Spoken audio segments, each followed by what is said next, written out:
Hello, everyone. Welcome to another episode of Future Ready Leadership. My guest today, Joseph Grenny, best-selling author of several books, including Crucial Conversations, Crucial Influence, and Crucial Accountability.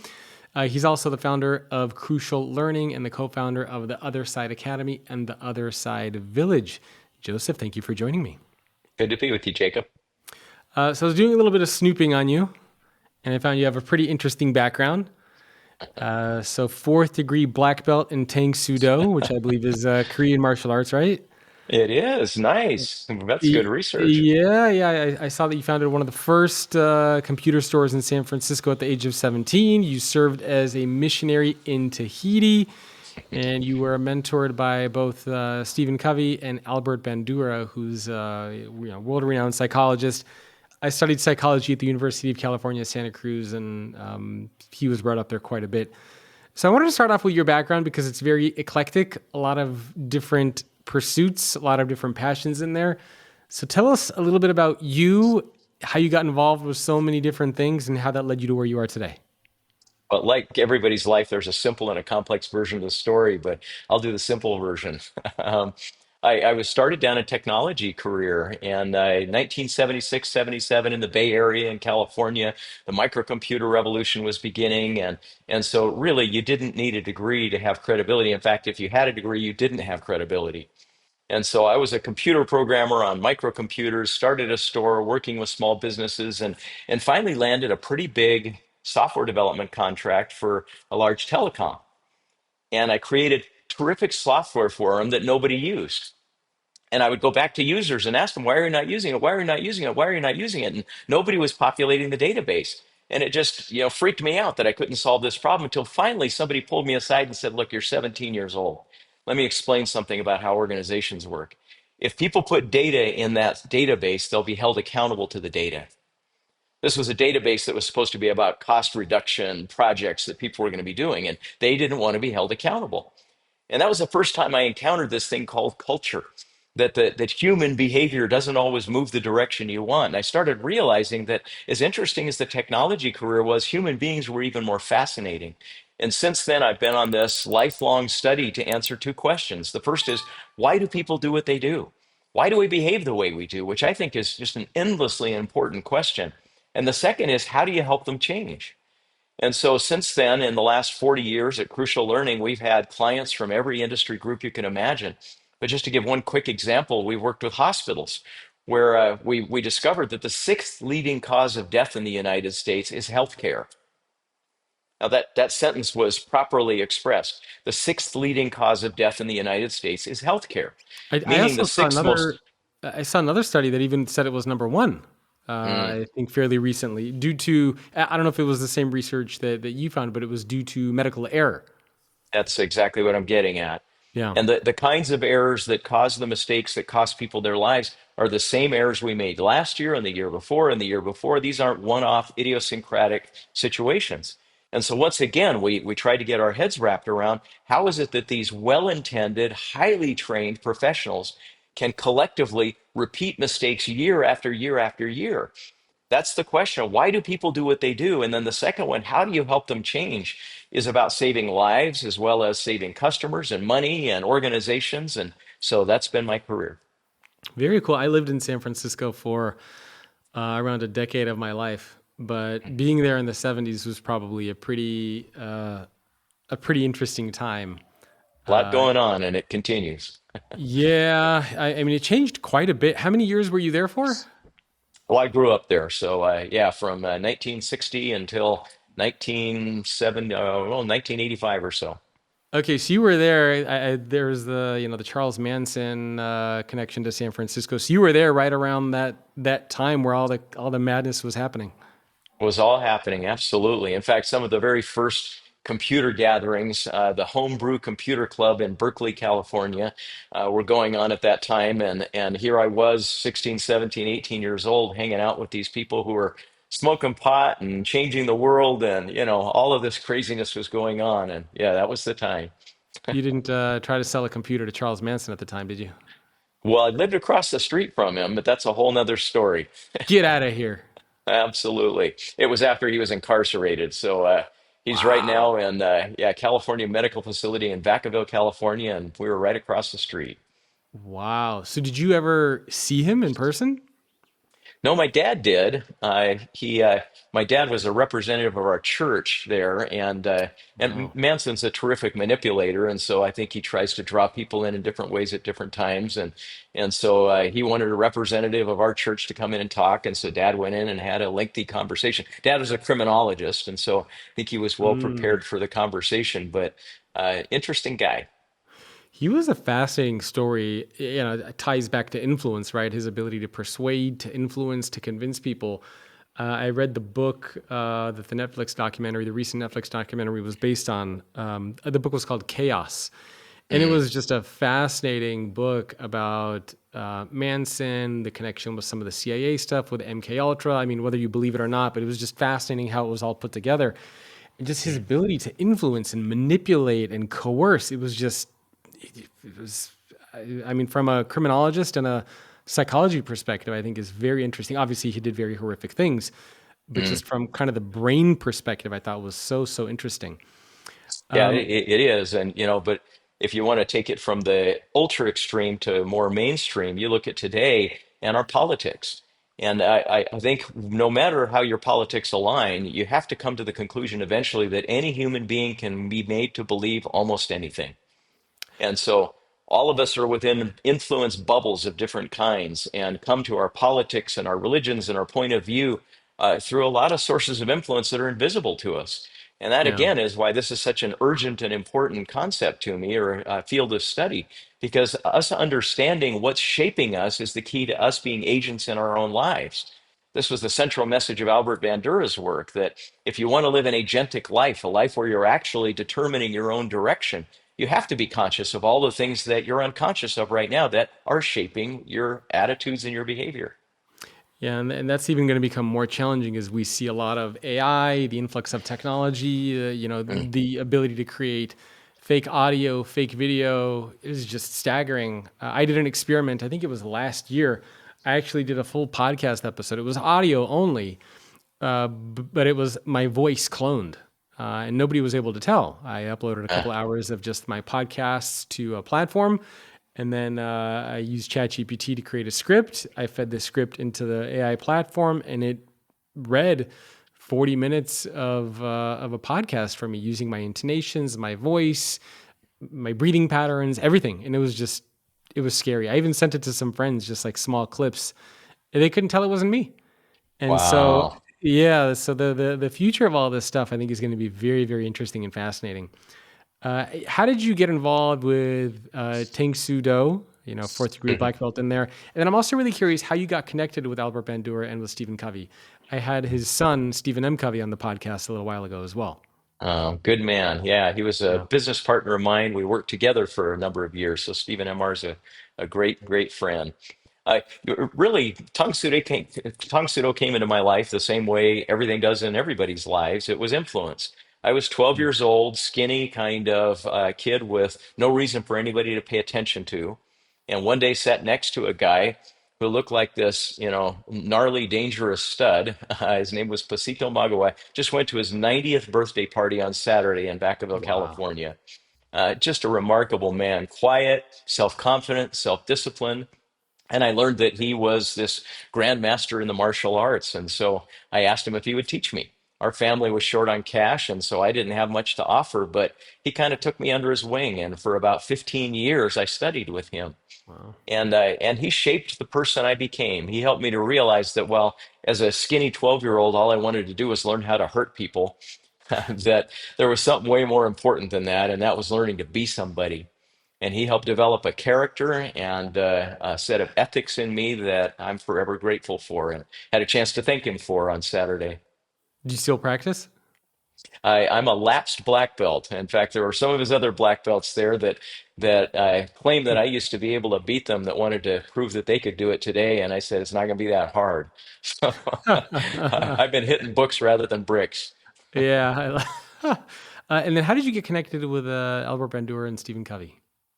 So the platform, the central questions that I've asked throughout my career. This, why do people do what they do, and how do you help them change? All roads lead back to Albert Bandura, the most cited living psychologist, or no longer living, but the most cited psychologist of his time and of all time. So more citations than Freud or Jung or Alder or anybody else that you want to name. And the reason is because his work is so eminently practical. And so we had been running Crucial Learning for about 10 years, and it was finally time to write the book on influence. And fortunately, my business partner at the time, David Maxfield, had been a doctoral candidate under Albert Mm. Bandura. So that's what made that first connection. And I was intimidated going into the psych department at Stanford University and meeting with this legendary psychologist for the first time, and kind of laying out what we intended to do with this influence book.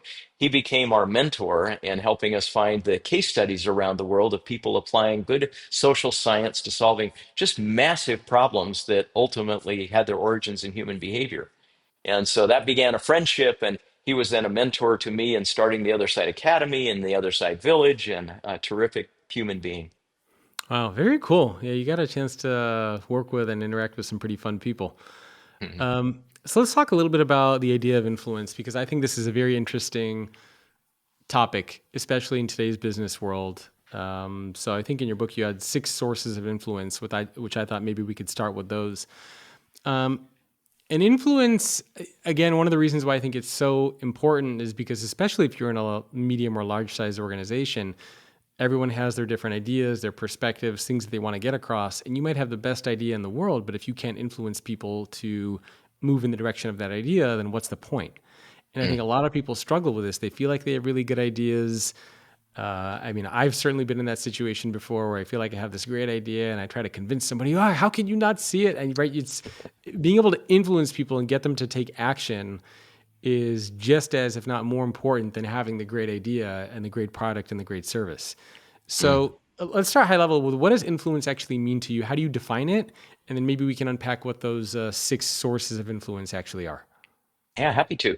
So let's first differentiate between influence and persuasion. So if I've just got an idea, I think, for example, that the San Francisco 49ers are the best football team in the history of franchises or something like that. So some concept that I want to be able to persuade you of. This usually happens through conversation. We share back and forth. There are different dynamics to conversations that make it work. But at the end of the day, it's a fairly trivial form of influence. Persuasion is really just about changing a mind in the moment. Influence, as we kind of preserve the term, is more about long-term behavior change.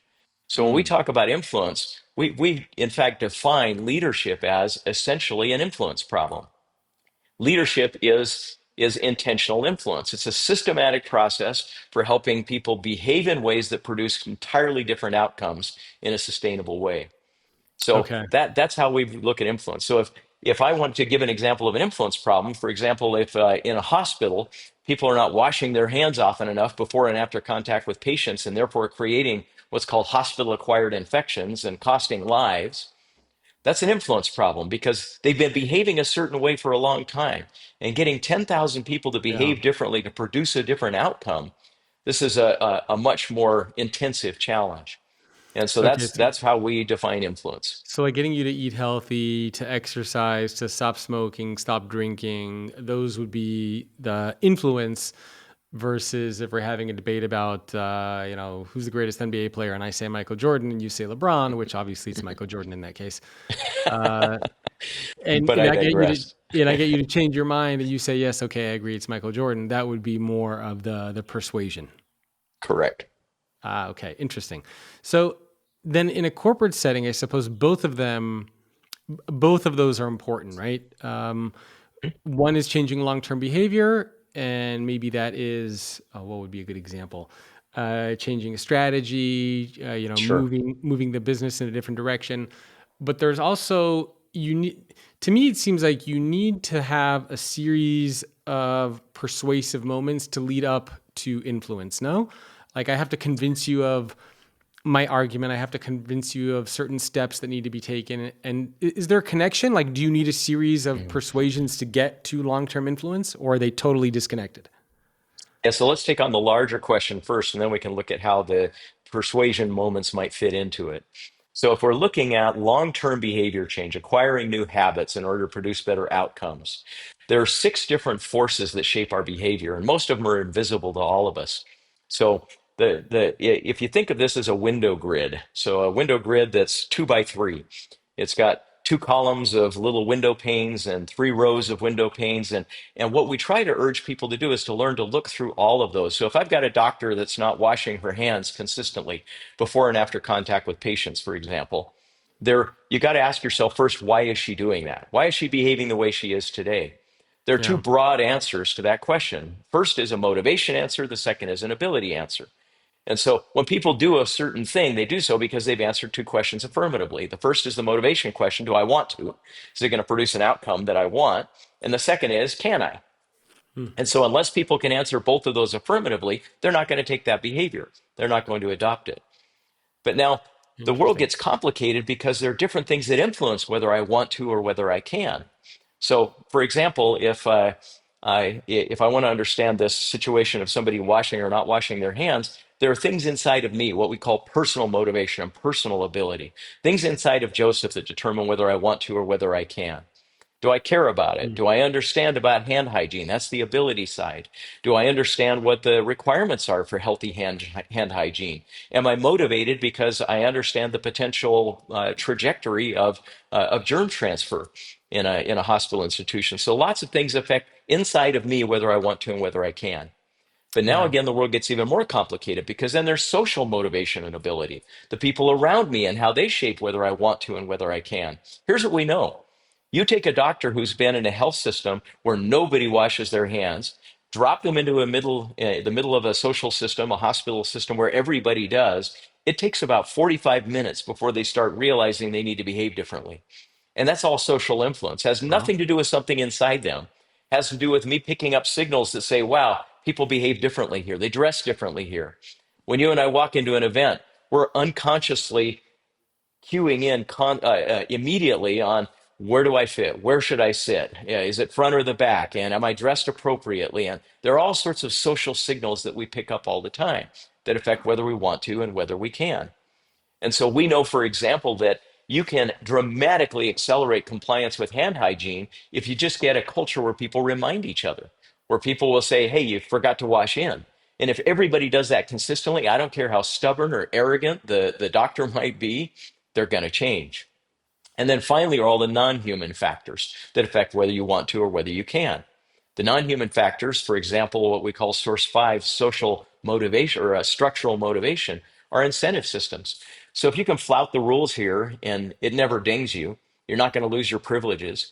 If you're moving patient to patient and don't want to be bothered with a bunch of bureaucratic rules and so forth, and there is no punishment system, no incentive system, that undermines Hmm. influence. And finally, source six, which is structural ability, how hard is it to wash your hands? I mean, Yeah. are there sanitation stations that are proximate to the rooms? Do you have gel just outside the door or not? So you've seen this change in the last decade or so in hospitals where you can't walk into or out of a room without passing a gel dispenser. And Hmm. there's a reason for that because that source of influence shapes behavior. Now, Yeah. let me just give one final example that hopefully helps illustrate why this is so important for us to understand. If I came to you and said, hey, Jacob, I'm struggling to stick with my diet. I'm trying to lose weight, trying to eat more healthy, but I continue to overeat. And my doctor says that I'm getting compromised, cardiac compromise, and I'm at risk of illness. What should I do? What you and I will do in answering that question is we're going to draw on our theory of influence. What we'll often give is some motivational advice. Put up pictures of your ideal self. Remind yourself of what you want to look like. Weigh yourself regularly so you can motivate yourself when you're making progress and so on. What few people will do is say, get smaller plates. Just eat off smaller plates. Don't bring unhealthy stuff to the table. If you have unhealthy stuff in the refrigerator, put it in an opaque container because opaque containers are less likely to be open. I There's heard so many Google did little something like that structures. too. Yes, yeah, absolutely. And they do it because it works. But Yeah. you and I don't think about all these other sources of influence that shape behavior. And what we tend to do is over rely on one, which means five have been unaddressed, which means we usually fail in helping people change. Hmm. Yeah, I actually pulled up the image here while you were speaking. So just so people can visualize, So you have the motivation and ability are kind of the two columns, and then the rows are personal, social, and structural. So you need to understand the personal motivation and ability, the social motivation and ability, and the structural motivation and ability. And so, in any situation, do you need to address all six of them, or how does that work? Or sometimes maybe one or two of them present. Yeah, so if it's a persuasion situation where just interpersonal conversation is going to convince you and you don't have stubborn habits that are going to be required to change. So for example, I want to persuade you that you shouldn't drink sugary pops anymore. And we have a conversation. I share a little bit of data. You're mostly persuaded by reason and rationality. And at the end of it, you say, great, and I'm never going to drink that again. You're done. So if it's something that lends itself to persuasion, go for it, give it a shot. But if after that you continue to relapse, well, there's probably other sources of influence at play here. That's where the model becomes so powerful. You can take it out and look through each of these windows and say, is it that you get together with your buddies and have a soda at lunchtime and there's a social system there that's Hmm. supporting it? Do you not have access to this is structural ability, easy access to alternatives that are equally pleasurable for you? Or so there's all sorts of other factors that start to come in. And Okay. let me give you a little enticement for why this is so important. You mentioned at the top that I had helped start a school called the Other Side Academy. The Other Side Academy is an interesting school. We have 250 people who would otherwise be incarcerated right now for a total Wow. of about 3,000 years. So these are longtime drug addicts, longtime criminals. They've been in and out of the system. The average person was arrested 25 times previously. They live for 2.5 years together, run social enterprises to support themselves. And here's the key: we haven't had a single dirty drug test in 10 years. Wow. This campus is more sober than a convent. and, uh, and the reason for that is all these sources of influence. When people come in, just to illustrate the social influence and the power of it, they've got 249 other people that are going to hold them accountable, that are going to remind them, that are going to correct them, that are going to confront them if they start screwing up. And when you're surrounded by a social system that tells you you'd better be moral and decent and work hard, you start becoming moral and decent and working hard.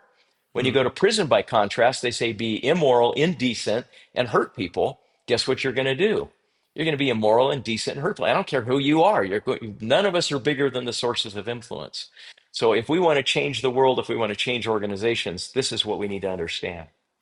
How does this apply then to uh, a work setting? So let's say I have an idea for something. Maybe it's a product, maybe it's a service. I'm an entry or mid-level employee, and I'll pitch something to my leader, to my boss. How would you use these six sources of influence to get somebody to say yes or to agree? I mean, obviously, nothing is bulletproof, right? If you have a bad Yeah. idea, if it costs a lot of money, I think it's important for people to know it's not like just because you understand these things, you're going to get a yes every time. There are lots of reasons why you Mm. still might get a no. But how might Yes. you think through these six sources if you're trying to pitch something internally? Yeah, I'll give you a real recent example because I just walked out of this meeting. So we're trying to talk to folks from an organization that feel some competitive resentment against collaboration with an organization that I'm on the board of. So we've got some of their representatives in the room. And if what we want is a yes to collaboration at the end, the first place to begin influence is to think, what behavior am I trying to get by the time I'm done here? So if it's somebody saying yes, then following through on the yes, then you walk through the model, you ask yourself, source one, are they personally motivated to say yes? Do they get the moral reason for this? Is it properly framed for them? One of the things we know about influence is that you can change the way you feel by changing the way you frame. So if they're framing us as competitors, if they're framing what we do as wrong and hurtful, I need to help them frame it differently. I need to help them to see this as moral and decent and correct. So change the way you frame it, and you change the way you feel. So, for example, in changing the hand hygiene habits, if somebody sees it as a tedious distraction, they're not going to do it. If they see it as a moral imperative, they're more likely to do it. So, how do you help change the frame? You tell stories. You help people have hands-on experiences with the behavior, with what you're having them do, so that they get the moral rationale for it. So that's source one. Source two, you got to ask yourself, are they able to say yes? Do they have the understanding, the skills, knowledge, and ability? Is there some background on the topic going to need to give before they're going to have the smarts to be able to say yes? Now you look at the Mm. social part. Are there people in their social environment that are going to discourage them from it, that might punish them for saying yes? Are there people whose help they're going to need in order to be able to say yes? So they might want to say yes, have lots of encouragement, but they're going to feel incompetent because they don't have the team to support the skills that are necessary to be able to carry this out. So that's the social piece. Then you got to look at the structural piece. Structural motivation says, do they have incentives to do it? Or are they going to pay costs? So are they going to see this as a fixed pie and they're going to have a smaller part of it when we're done if we work together? So I'm going to have to deal with that.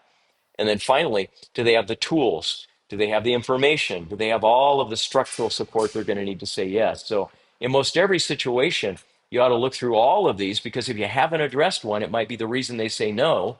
And you think, for crying out loud, I made this persuasive pitch, had all the right answers and everything, but it turned out that their business partner after the meeting just said, screw them, Yeah. not going to work with them. And that trumped all the good work that you did. Yeah, I think this also helps people put themselves into the shoes of the person they're trying to pitch. Like for some reason, I know I've worked with several organizations in the past where I've talked to employees and they would say, oh, I try to get this idea for a product or service or a workplace practice to my leader, and my leader keeps shutting me down. They're such a jerk. They're a jackass, blah, blah, blah, blah, blah. And I would always ask, well, do you know why they're saying no? Like maybe they're fearful for their job because their boss is telling them, to encouraging them to be risk averse. Maybe they have some sort of incentive to say no, right? So understanding not just Perfect. the fact that you're pitching something, but understanding the pressures that they have. And I think especially in a lot of organizations, a lot of employees don't understand the pressures of their leaders. They don't always speak the language of the business. They don't have the same perspectives and views as the person who they might be reporting to. And once you do get that and you understand what your leader cares about, how they're being evaluated and judged, their circumstances, then it makes it a lot easier to have that conversation with them. But we tend to only view things from our lens, right? Our own perspective. So I could see how your framework, those 6 sources of influence, could also be applied to just understand where somebody else is coming from when they say yes or no. That's a perfect application of it. You graduate. You're a 6 sources master now, Yes. Do I get a and certificate? yes, you do. Happy to email it to you. And And the Tang Sudo this is black so belt? important. I can't give you that anymore. But what you said is so important, because we do tend to become judgmental. When somebody doesn't cooperate, doesn't say yes the way we think they should at the end of our brilliant presentation, we tend to think negative thoughts about them. When you walk through these 6 sources of influence, you involuntarily feel empathy and understanding. You can see how a reasonable, rational, decent person in their context would behave exactly the way they're behaving. And when you understand more deeply what's going on, you influence more effectively. You are not in human resources anymore. I know your title might have human resources in it, but I can promise you, you are now moving beyond traditional HR to focus on the future of work and employee experience. And the challenge is, where do you as a CHRO go to connect with other peers just like you who are focused on that same thing? I've heard from dozens of CHROs that a lot of the communities out there are ridiculously expensive. You're spending $40,000, $50,000, $60,000 a year. When you go to conferences, there's hundreds, if not thousands of people, and you can't really connect with CHROs. You're constantly being upsold and cross-sold. You're being subjected to speeches and just lots of fluff. That's why I put together a brand new, intimate community for CHROs, limited to 100. It's called Future of Work Leaders, and you can check it out at futureofworkleaders.com. And if you're interested in moving beyond traditional HR to focus on the future of work and employee experience, and you want to connect with other peers just like you who are doing that, but who are not spending a ton of money, they're not getting upsold or cross-sold, no speeches, no fluff, none of that kind of stuff, check out futureofworkleaders.com. You'll be joining CHROs from brands like Johnson & Johnson, Neiman Marcus, Dow, Waste Management, PNC Bank, Northrop Grumman, and dozens of others. Again, futureofworkleaders.com. I can promise you, you will be glad you checked it out, and I hope to see you in there. There's also another component to this, which I have found myself fall into the trap of, the fundamental attribution error, where you assume that somebody behaves a certain way because of their character, not the situation. And so the classic example is, right, you're on the freeway and somebody cuts you off and you think, you SOB, you're such a jerk. And so you think that they're just a bad person, but maybe they're on the way rushing their spouse to the hospital because their spouse is pregnant, their wife is pregnant. And so you view things from the action that somebody might take, but you don't view things from the environment in which they might be in. And I've tried to do this a lot with friends and family, where sometimes if I have a friend who just responds or is a little bit snappy or is acting kind of out of place, it's very tempting to be like, "Hey, you're acting like a jackass. What's going on?" But instead, I try to take a step back and say, "Well, I know they're stressed with work. They have a lot of trips that they're planning for work, and there's a lot going on, and the kids are out of school, and they're just probably stressed out." So I try, and sometimes I could be wrong. Maybe they're just being a jerk. But sometimes I try to apply that concept to assume that it's not a character flaw. It's the situation and the circumstance that somebody finds themselves in, which is causing them to respond in a certain way. Um, would you say that plays a role in these six sources of influence? Is that, I guess, under the structural component, maybe? Yeah, in fact, we refer to the fundamental attribution error all the time with this because the fundamental attribution error is basically a one source model of influence. It says you're doing what you're doing because you want to do it. That's exactly what you want. You want to hurt me. You want to be selfish. You want to be lazy or whatever it is. And so going back to the other side academy here, you could look at them and say, why are they in prison? Well, because they're bad people, because they just like hurting people. Why are people homeless? Because they like living on the streets. That's the one source model of behavior. And so when we look at the world through that lens, we become judgmental and self righteous and dismissive, and we become jerks ourselves. When we explain our own behavior, trust me, when I want to explain to you why I cut you off in traffic or why I still haven't gotten a job or why I relapsed and went back to jail or something, I'm going to tell you about all six sources of influence. I'm going to tell you about coming out of jail the last time and having no employable skills and feeling incompetent. And the only skills I got are drug dealing. And so I default back to that. I'm going to talk to you about how the only peer group I've got that supports me when I come out because I burned the bridge with family and nobody else wants to pay attention to me. It's the people that I've been homies with in jail. I'm going to tell you about the incentive system that I know how to work and also what I have structural access to. I'm going to tell you all those stories about me, but when it comes to you, you're just a jerk. Yeah, yeah, I could see how that could be applied in a lot of different environments. So getting back to the context of work, where do you see this being used most commonly? Is it around pitching ideas for products and services? Is it about trying to convince your boss to get a raise? Like, how do you see these six sources of influence being applied inside of organizations? Yeah, the only time the model is useful is when human beings are involved. So other than that, it's So not not when you're particularly arguing with helpful. ChatGPT. I don't know yet. We'll see how the future unfolds. But no, it's anytime you're dealing with human beings, if you hold a regular meeting and people aren't showing up at all or showing up on time, you got an influence problem. If you're trying to improve customer service and people aren't using the training that you just rolled out, you got an influence problem. If you've got a boss that you want to ask for a raise, you got an influence problem because the boss is going to be subject to all these sources of influence. And so, anytime you need to answer the question, why are they doing this and how can I help them do that instead? This is a helpful paradigm. It literally is a lens through which to see the people in your life. If you've got a child that isn't doing their homework or is being uncooperative at home or is starting to struggle, sitting down and asking yourself, what are all the reasons this behavior might be happening and how do I address all of those? It's the path to better influence. Our research shows that when you get all six sources of influence addressed, the likelihood of you seeing positive change goes up 1,000%. Wow. This isn't an incremental small. I mean, you get PhDs for showing variations of 8% on behavior scales. This is the physics of human behavior.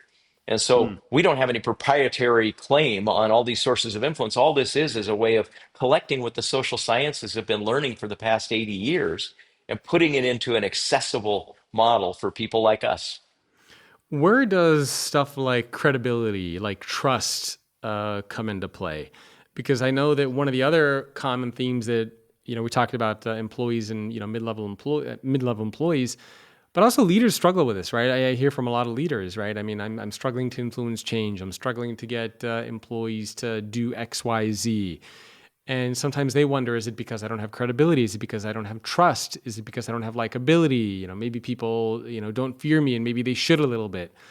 And, those, I don't know how those relate to the sources of influence. I don't know if those are like higher arching factors as far as trust, credibility, and things like that nature, or if they in parallel, are they just different? Like, how would you put some of those things in line with those six sources of influence? I worked with a large defense contractor at one point, and they were in a fight for their life to win a new contract because otherwise they'd have to lay off half their workforce. So this was a do or die moment. And they knew they needed to implement a much better manufacturing process, and they were trying to use, sort of more better quality tools and lean manufacturing, things like that. And it was not taking. They had hard-bitten, unionized employees that have been doing it a certain way for a long time, and there was all the contention between management and union that was historically there. So they didn't want to do it for any. So it just was not working, and they were going to lose the contract, and this was bad for everybody. And so the remarkable thing is that as they started to look at all these sources of influence, this empathy came about rather than this feistiness. Uh, the leaders did ask this question about credibility. And so when you ask about credibility, where are you on the model? Your social influence. You're saying I need to have social influence with the people that I'm hoping are going to start using these lean manufacturing tools. And the question is, do I? Um, do I have influence over their motivation, over their ability? Are they listening to me? And if not, why not? So you're a big part of the model. And if you aren't assessing whether or not you do have credibility with them, are you likable? Do they care what your opinion is? Do they believe that you're competent? All of those need to be addressed, or you're going to have to compensate for that lack of social influence by bringing others in who do have it. And at times that's okay too. Yeah. So those are additional elements then, to those six sources.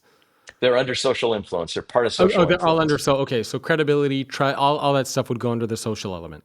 Yeah, Okay, if I'm trying to influence you, Jacob, and you're part of my organization, then I'm part of social influence by definition.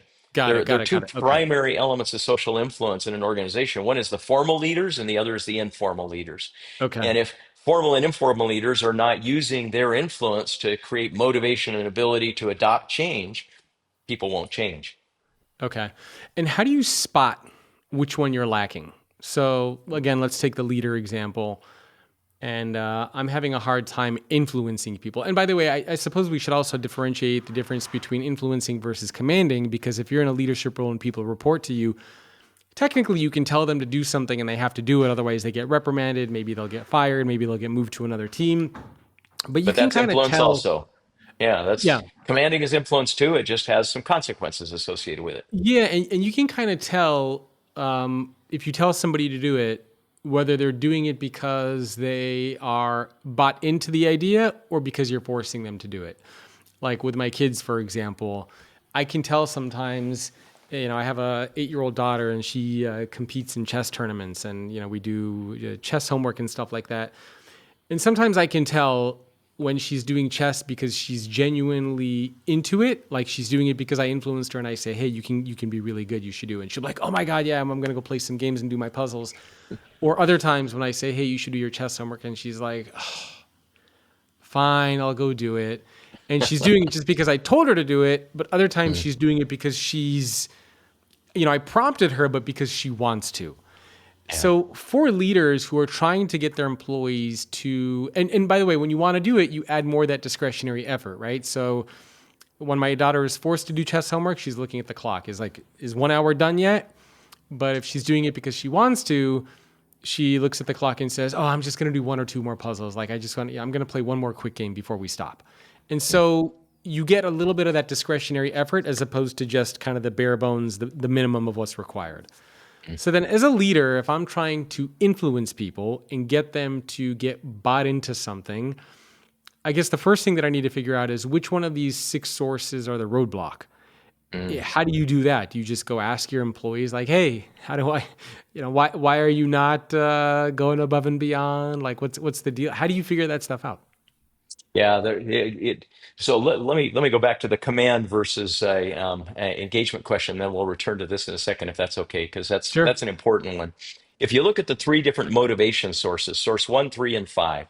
So source one is personal motivation, and that is, am I intrinsically committed? Do I want to do it? Do I want to play chess? Do I love playing chess? And am I doing this for the joy of the game and because I love intellectual puzzles? Source three is, am I doing it for social reasons? Am I doing it because dad wants me to, and dad is going to probably nag me if I don't, or dad's going to be proud of me if I do? And so that's source three. Source five is, do I get rewards? I like winning the trophy. I like getting the recognition. I like the accolades or something, or I want to make it a professional career, whatever it Mm. is. Here's the deal. If you're trying to change an organization, you do source five last. Most of us start with source five. That's the definition of command.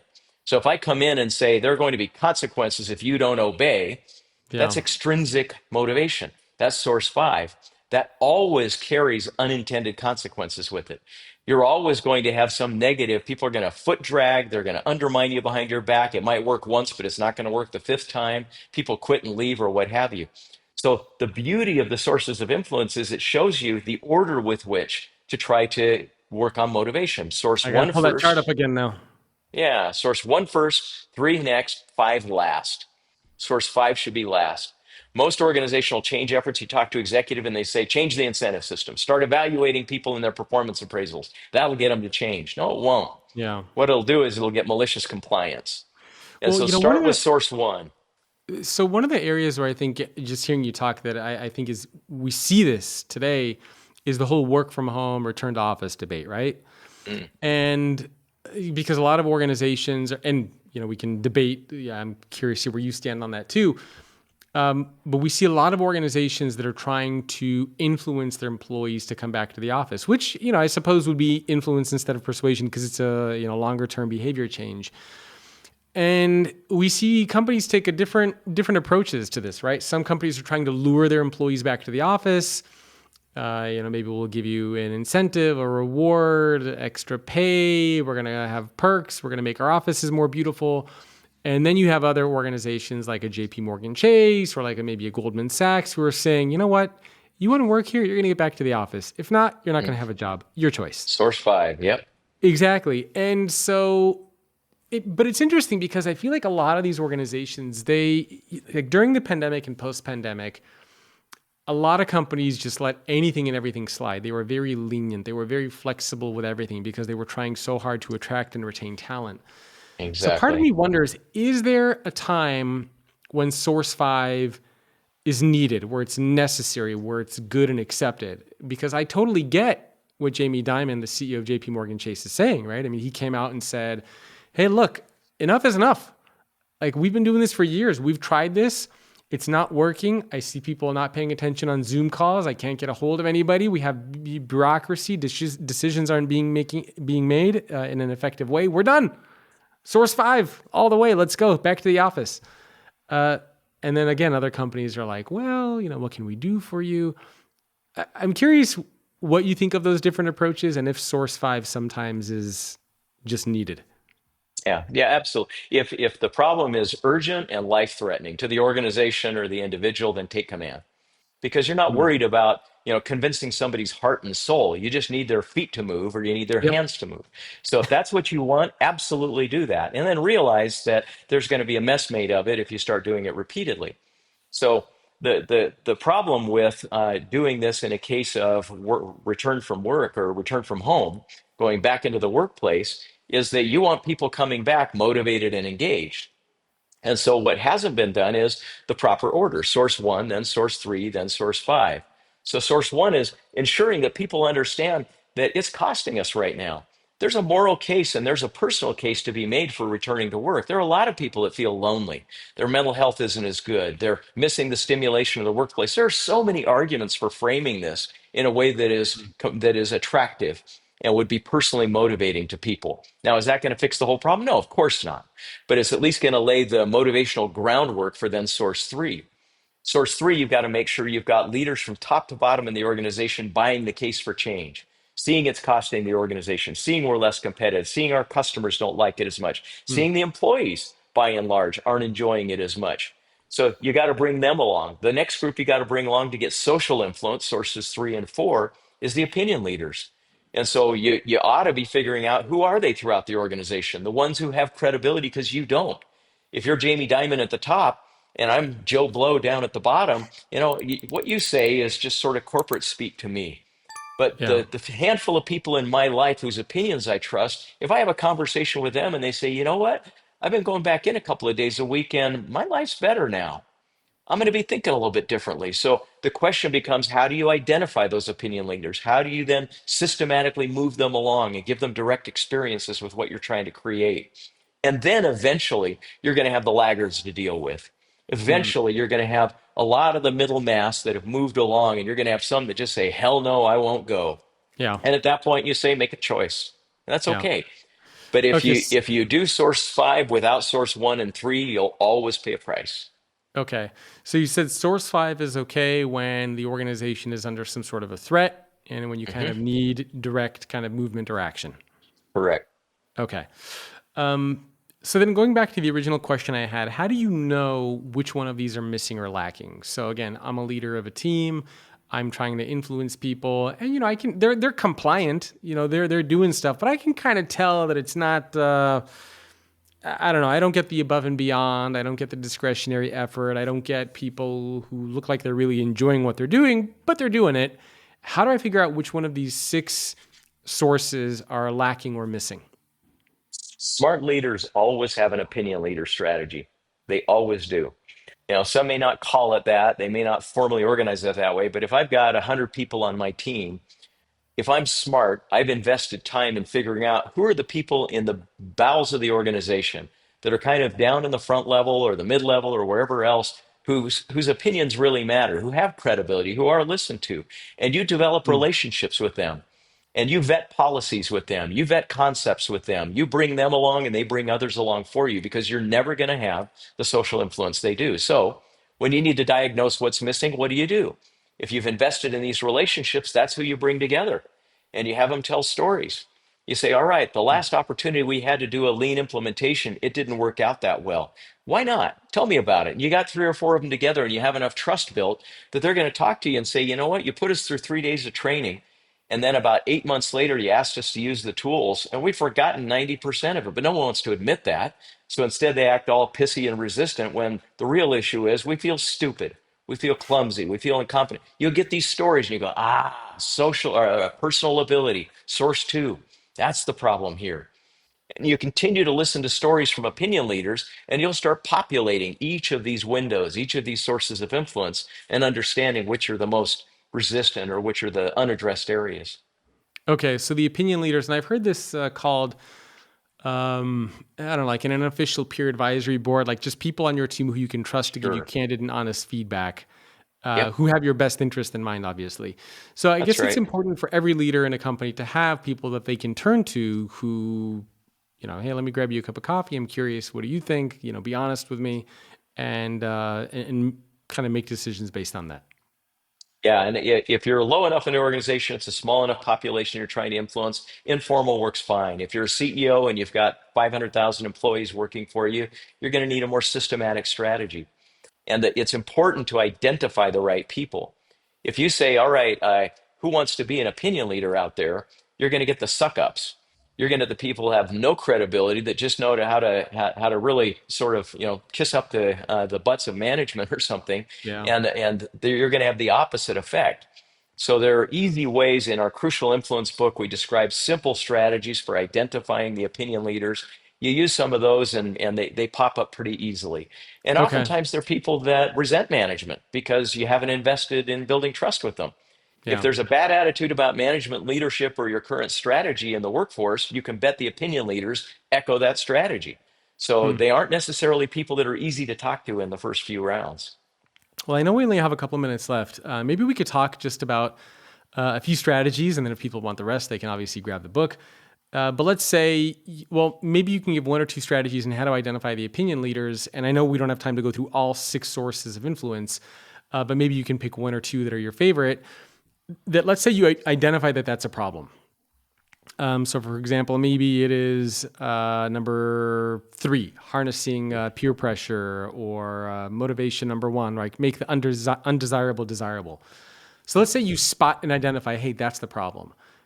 What are some strategies that you can use to then turn that around and to solve it once you identify it? Yeah, so let's start with harness peer pressure. And I'll use the Other Side Academy here because this is a place where we run businesses. So it's a Okay. business relevant example. We have the number one rated moving company in the entire state, run entirely by felons, not former felons, felons. So these are people that were up on charges the day before they arrived. They run it with impeccable honesty, incredible industry. And why do they do that? Because we identify opinion leaders and they're the ones that take leadership positions and they're the ones that are holding people accountable. It's not a whole bunch of administrators or clinicians or others, it's a peer community. And we very carefully move people up in the organization based on the fact that they've got credibility and influence with the rest of the team. And so, why do we not have any dirty drug tests? Because the opinion leaders in the house would not put up with it. And why do you have drugs in prisons and jails, in spite of the fact there are bars and walls and guards and strip searching when you come in? Because the opinion leaders want them there. And so the way the organization is going to go is how the opinion leaders want it to go. So finding them, promoting them, engaging them, that's the first job of harnessing peer pressure. Hmm. On personal motivation, this idea of how you frame is how you feel is absolutely crucial. When people first come into the Other Side Academy and we tell them you need to hold each other accountable, what they'll tell you is in prison, the saying is snitches get stitches.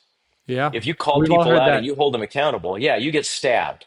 So this isn't a metaphorical violence. This is a physical violence. And we're then having people within 24 hours calling each other out, holding each other accountable, holding high standards in our organization that would be the envy of any company in the world. Why? Because we reframe. Because we say, Hmm. here, holding people accountable is how you save lives.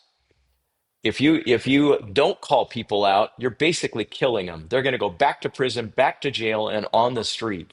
And so we're serious as a heart attack about the fact that this has a moral imperative associated with it. And if you don't hold people accountable, you're basically turning them loose. You're basically saying, I don't care if you die.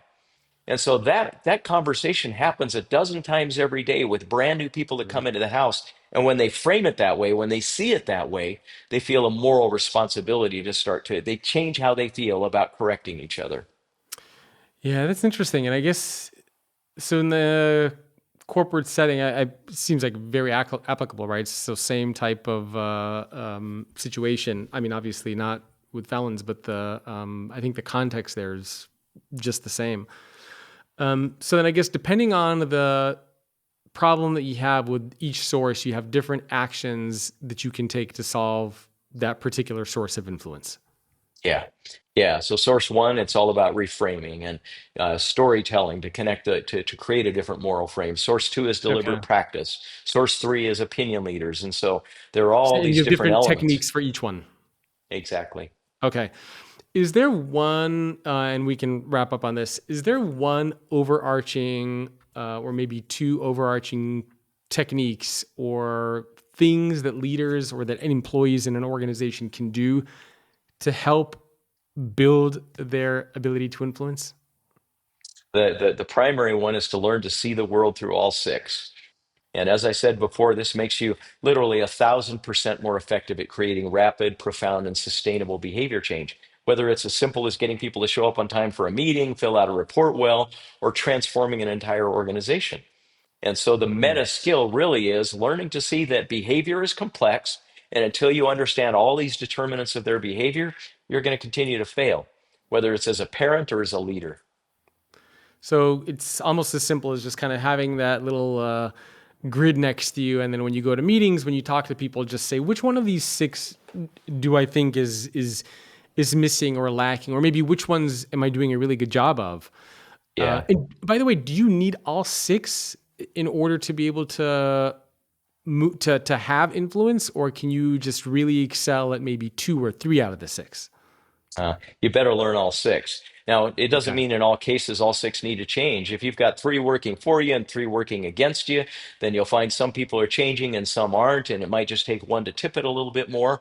But it just depends on how much is resisting you. This just helps you Yeah. identify the source of the resistance. Okay.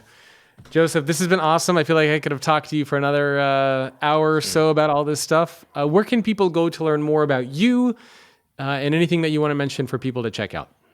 Well, thank you for asking. So the book is Crucial Influence, and that's the best study source you can begin with. Training is available on the topic at cruciallearning.com as well, and lots of free resources there also. Fantastic. Joseph, thank you so much for taking time out of your day. I really appreciate it. My pleasure. Good to talk with you, Jacob. Likewise. And thank you everyone for tuning in, for listening. So if you want to learn how to influence, especially inside your organization, make sure to check out Joseph's book. Well, all the books, actually. There are quite a few of them on there, but we've been talking about crucial influence today. So thanks everyone for tuning in, and I will see you next week. Thanks for tuning in to today's episode of Future Ready Leadership. If you want to get access to more content on how you can become future ready, make sure to subscribe to the newsletter. It's thefutureorganization.com/newsletter. And if you enjoyed this episode, please send it to somebody who you would like to see become a better leader. Thanks for listening or watching, and I will see you next time.